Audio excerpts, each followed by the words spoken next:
Aujourd'hui, je poursuis ma série sur les principes de sagesse indienne et je vais vous présenter le numéro 2. J'espère que vous avez déjà bien gardé en tête le principe numéro 1 et que vous êtes prêts pour ce deuxième enseignement. Je suis Caroline Teller, votre coach en développement personnel et je suis ravie d'être là à vos côtés pour traverser les épreuves que vous vivez actuellement, pour sortir un petit peu de la douleur, de la difficulté que vous rencontrez et vous aider à vous épanouir. Ce deuxième principe, c'est donc ce qui arrive est l'unique chose qui pouvait arriver. On a parfois l'impression qu'il y a du hasard, que peut-être que si on avait fait autrement, si on avait réagi différemment, si on avait s'était organisé autrement, les choses ne seraient pas passées de la même manière. Alors qu'en fait, l'idée c'est d'accepter que la vie est telle qu'elle est et qu'il y a l'univers en gros qui nous donne ce qui est bon pour nous.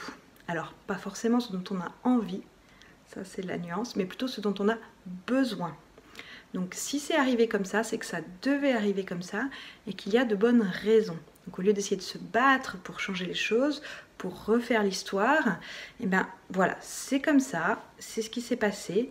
Maintenant, qu'est-ce que vous en faites? Il faut garder à l'esprit que l'univers ou notre âme, ça dépend un petit peu ce en quoi vous croyez, mais en tout cas qu'elle nous guide sur notre chemin, elle est là pour veiller sur nous et que si nous vivons cela, c'est que nous avons quelque chose à comprendre, à traverser, à dépasser, voilà, pour évoluer, pour grandir, pour en tirer des leçons. Donc même dans les moindres détails, ce qui devait arriver est arrivé. Cela nous apprend bien sûr que dans la vie on ne peut pas tout maîtriser.